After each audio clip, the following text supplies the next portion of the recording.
अजय जी, मुझे लगता है कि आपने अपनी बात रख दी। मैं दो चार पॉइंट आपके बातों पे रख देता हूं। हालांकि मुझे किसी के पक्ष में ना बोलना है, ना ही मैं किसी पक्ष के पक्षकार के तौर पर यहाँ बात कर रहा हूँ। मुझे दोनों पक्ष सुनना है। वैसे जैसा आपने कहा ना कि कोई हिस्ट्री शीटर था, वो आज जो है फर्जी ये कर रहा है, तो जिस सनातन को हम फॉलो करते हैं ना, मैं नाम नहीं लूँगा, आप ज़्यादा ज्ञानी हैं, आप बहुत सारे ज्ञानी लोग बैठे हुए हैं। हमारे सनातन में भी एक महर्षि का नाम ऐसा है जो पहले क्या थे, डाकू, और उसके बाद वो क्या बने, कितने प्रखंड विद्वान। तो ये कहना कि वो क्या करता था और अब क्या कर रहा है, ये कह देना, ये मुझे तार्किक नहीं लगा। अगर कोई अपराध किया है, वो अपराधी है या नहीं है वो बाद में पता चलता है, वो आरोपी कहलाता है, और आरोप सिद्ध होने के बाद वो अपराधी होता है। अजय जी देखिए, मैंने इंटरव्यू नहीं किया। अजय जी, मैंने इंटरव्यू नहीं किया, मैं किसी का प्रवक्ता नहीं हूं, और मैं आपके पक्ष को सुन चुका हूं। मैं अपने पॉइंट ऑफ व्यूज को सामने रख रहा हूं ताकि ओपिनियन सबके सामने क्लियर हो, और मुझे उम्मीद है कि आप लोग भी उसी धैर्य के साथ सुनेंगे और अपनी अपनी बात पहले रखेंगे। तो ये बड़ा स्पष्ट है कि कानून आरोपी और अपराधी का फर्क जानता है, और कौन क्या कर पाया है या क्या नहीं किया वो जांच का विषय है। और पॉक्सो कोर्ट ने संज्ञान लेते हुए लिखवाया है, एफआईआर अब दर्ज करने की बात की गई है, एफआईआर होगा तब जांच होगी। बहरहाल रीना जी के पास चल रहे हैं। रीना जी, आपने सब कुछ सुन लिया, क्या है इस पॉइंट में, कहां से वो बच्चे आए, और क्या नेचुरली, मतलब ये एक कंट्रोवर्शियल इसलिए बताया जा रहा है क्योंकि उनका विवाद दरअसल सरकार से हुआ, इसलिए ये चीजें हो गई। देखिए, बिल्कुल अगर ये एक नॉर्मल सिनेरियो में होता तो ये सारी इतना बड़ा ये चर्चा का विषय नहीं होता। अगर हम इसको पीड़ित के एंगल से देखते हैं, इसे धार्मिक रंग नहीं देते, इसको कोई राजनीतिक रंग नहीं देते, अगर हम इसको पीड़ित के एंगल से देखते हैं तो पीड़ित ने पहले झुंसी थाने के पास गया, वहां पे शिकायत दर्ज कराई। 24 जनवरी को शिकायत नहीं की गई। दो बच्चे, दो नाबालिग बच्चे। उसके बाद 26 तारीख को उन्होंने कमिश्नर पुलिस को ईमेल किया, शिकायत दर्ज कराई, एफआईआर की रिक्वेस्ट की, एफआईआर नहीं दर्ज हुई। उसके बाद वो न्यायालय में गया, पॉक्सो कोर्ट में अपनी अर्जी लगाई।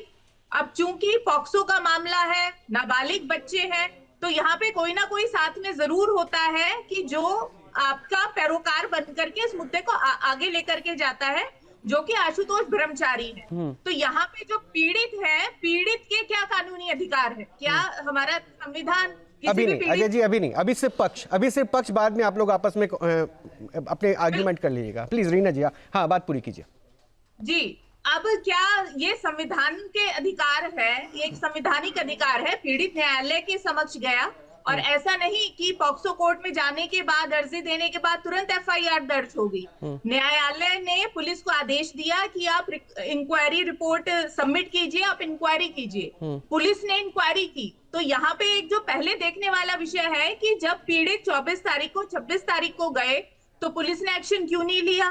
पॉक्सो कोर्ट की इन्वॉल्वमेंट होने के बाद जब पुलिस ने इंक्वायरी सबमिट करी तो 14 पेज का पॉक्सो न्यायालय का स्पेशल कोर्ट रीना का जी, ऑर्डर। मैं उतना नहीं जानता, चूंकि आप एक प्रैक्टिसिंग लॉयर हैं, बहुत अच्छे से जान रही हैं, लेकिन मुझे ये बता दीजिए, पॉक्सो में ये तो जरूर कहा जा रहा है, ये अदालत के भी स्टेटमेंट में कोटेड है कि पुलिस तय करेगी जरूरत के हिसाब से एफआईआर दर्ज करना है कि नहीं, इट इज नॉट कंपल्सरी। और सेकंड पॉइंट, पॉक्सो का हमारे देश में कितना गलत इस्तेमाल हुआ है, शायद मुझसे ज्यादा जानकारी आपकी होगी। एक छोटा एग्जांपल दे देता हूं। मुंबई में 8 साल जेल में रहने के बाद पॉक्सो में उसको अरेस्ट किया गया था, और जांच में सब कुछ गलत पाया गया। उसकी 8 साल की जिंदगी, उसका परिवार, उसका वर्तमान, उसका भूत भविष्य सब खराब हो गया। तो हमारे देश में तो इसका गलत इस्तेमाल भी हुआ है ना, वी कांट फॉरगेट इट। देखिए, बिल्कुल जहां पे कानून है वहां पे दोषी कोई अपराधी है या नहीं है वो जांच के बाद पता चलता है। पर माननीय सर्वोच्च न्यायालय का 2014 का एक ललिता कुमारी का लैंडमार्क जजमेंट है, जिसमें वो ये कहता है कि अगर पुलिस के बाद कोई भी कॉग्नाइजेबल ऑफेंस की ऐसे अपराध जिसपे तुरंत आप अरेस्ट कर सकते हैं, जो समाज के खिलाफ है, उन मामलों में जांच पहले होगी, आप पहले तुरंत एफआईआर दर्ज कीजिए। तो यहाँ पे ये देखने का विषय है कि 24 जनवरी को जब 2 नाबालिग पीड़ित गए वहां पे, उन्होंने अपनी शिकायत, तो मतलब आप पुलिस की भूमिका पर प्रश्न उठा रही हैं। बिल्कुल। देखिए, ये जो एफआईआर हुई है ये पुलिस ने खुद नहीं की है, ये पॉक्सो के स्पेशल कोर्ट के आदेश पे हुई है। तो यहाँ पे ये जांच का विषय है। और दूसरा कि अगर हम इसको धर्म के एंगल से देखते हैं कि जो पूर्व मुख्यमंत्री अखिलेश यादव बयान दे रहे हैं, या फिर योगी जी के साथ कि ऐसा हुआ, वहां पे एक कंपैरिजन राजनीतिक रंग दिया जा रहा है, तो हमें पहले ये देखना होगा कि जो अपराध है बच्चों के खिलाफ वो धर्म से जुड़े हुए नहीं है। वो मौलानाओं के खिलाफ भी एफआईआर हुई है, चर्चिज के फादर्स के खिलाफ भी हुई है, पूर्व में हिंदू धर्म में आप आसाराम का केस देख लीजिए, राम रहीम का केस देख लीजिए, तो ये जांच का विषय है। तो अपराध का धर्म से और अपराध का किसी व्यक्ति विशेष से भी कोई कनेक्शन नहीं है, लेकिन जितने भी एग्जाम्पल्स दिए ना उसमें ये एग्जाम्पल अपने आप में बिल्कुल भिन्न हो जाता है, क्योंकि यहाँ पे हम शंकराचार्य की बात कर रहे हैं। और अगर साजिश है तो फिर वाकई लेवल ऑफ साजिश कहाँ तक गई थी चीज़ें, खैर मैं इस पर कभी अभी कमेंट नहीं की जा सकती, लेकिन फिर भी मैं एक ओपिनियन तो जान ही सकता हूँ। मैं अब छोटा छोटा रिएक्शन एक एक करके लेना शुरू करूँगा। सबसे पहले एक बार जरा आचार्य अरुण कृष्णा बताइए, इसमें राजनीति कहाँ से आ गई? क्या हमारे देश में अगर कानून समानता का अधिकार देता है तो किसी के ऊपर आरोप लगा, जांच तो होनी चाहिए ना, क्यों नाराजगी इसमें जता रहे हैं?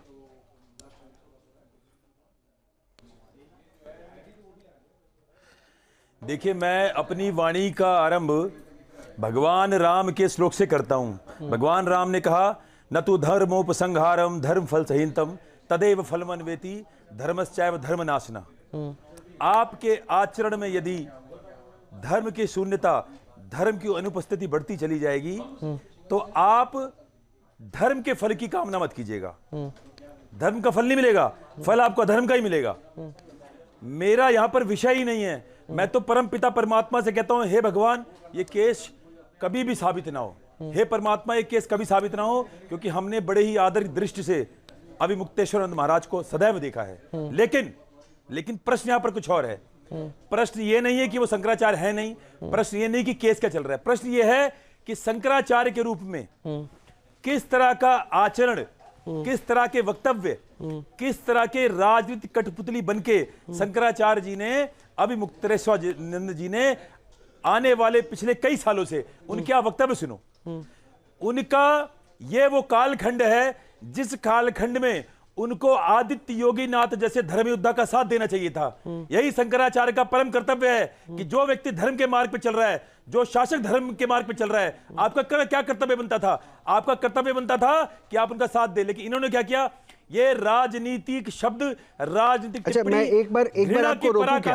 एक बार आपको रोक रहा हूं क्योंकि आप अच्छी बातें कर रहे हैं। एक लाइन सुन लीजिएगा, एक लाइन सुन लीजिएगा, एक लाइन सुन लीजिएगा आचार्य जी, एक लाइन। अरे नहीं, आप आइए ना, उसी बात पे आइएगा, बस एक लाइन खाली मैं जोड़ दे रहा हूं, आप ही को बोलना है, एक लाइन जोड़ दे रहा हूं, आपको सरलता, आपको आसानी हो जाएगी, क्योंकि आप ही के पक्ष की बात है। अभी आपने बड़ी अच्छी बातें कही, धर्म की बात। शंकराचार्य अभिमुक्तेश्वरानंद ने, सनातन में तो गौ बहुत ऊपर है ना, हम तो मां बोलते हैं, पूछते हैं, तो शंकराचार्य अभिमुक्तेश्वरानंद ने उसकी रक्षा की ही तो बात की, तो क्या वो सनातन और उसके धर्म को बचाने की बात नहीं हुई थी? आप उसको क्यों नहीं कॉन्टेक्स्ट कर रहे हैं, उसको क्यों नहीं कोट कर रहे हैं कि वो भी धर्म की प्रहरी के तौर पर वो मांग कर रहे थे? और आज अगर ये बोल रहे हैं, वो कह रहे हैं कि मैं इसी की मांग को उठा रहा हूं, इसलिए मैं सवालों में आ गया।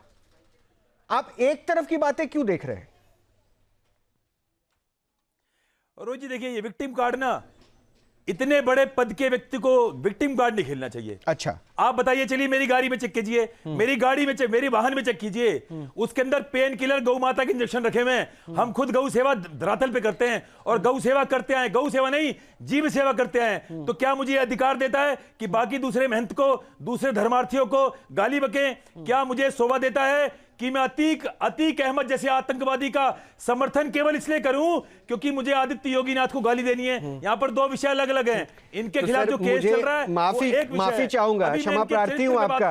आचार्य हैं आप, आचार्य आप, जिस हिसाब से आप कमेंट कर रहे हैं उसमें भी तो आपके पॉलिटिकल ओपिनियंस नजर आ रहे हैं। अगर अभिमुक्तेश्वरानंद के कमेंट में आपको पॉलिटिकल ओपिनियन नजर आ रहा था, तो मुझे तो आपके भी पॉलिटिकल ओपिनियन नजर आ रहे स्टेटमेंट में। मैं पूरा बोलने दीजिए, जब मेरी पूरी बात आप सुनेंगे तो आप मेरा छोटा रखिएगा सर, थोड़ा सारांश में समझा दीजिएगा तो मैं अच्छे से व्याख्यान और लोगों का ले पाऊंगा। मैंने अपने वक्तव्य का आरंभ किस बात से किया? जी, मैंने अपने वक्तव्य का आरंभ क्या किया?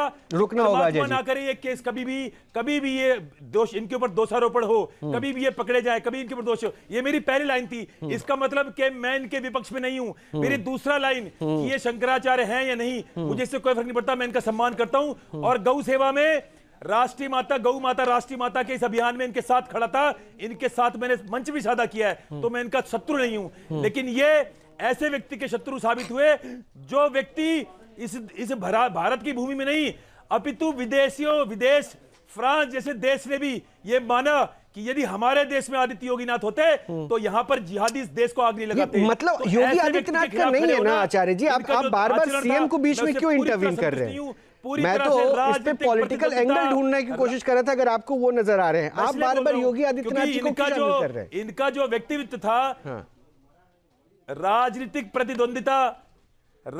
प्रतिद्वंदिता के शिकार है। दूसरी बात रही अब केस की, अब केस पे आ जाते हैं। हाँ, जल्दी खत्म कीजिएगा, मैं दूसरे लोगों के पास जाऊंगा। न्यायिक व्यवस्था का हिस्सा है, इनके ऊपर केस हुआ है, ये कोई पहला या आखिरी केस नहीं है।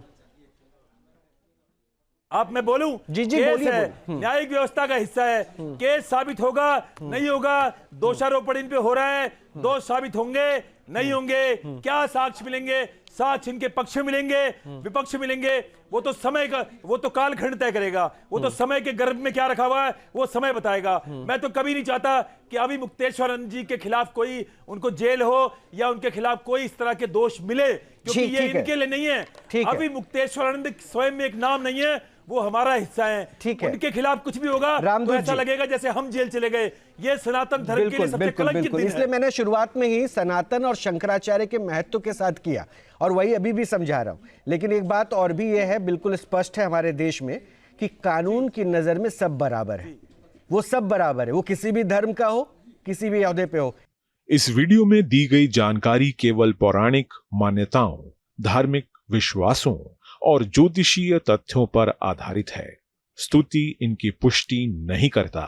किसी भी उपाय को अपनाने से पहले संबंधित विशेषज्ञ से सलाह जरूर लें।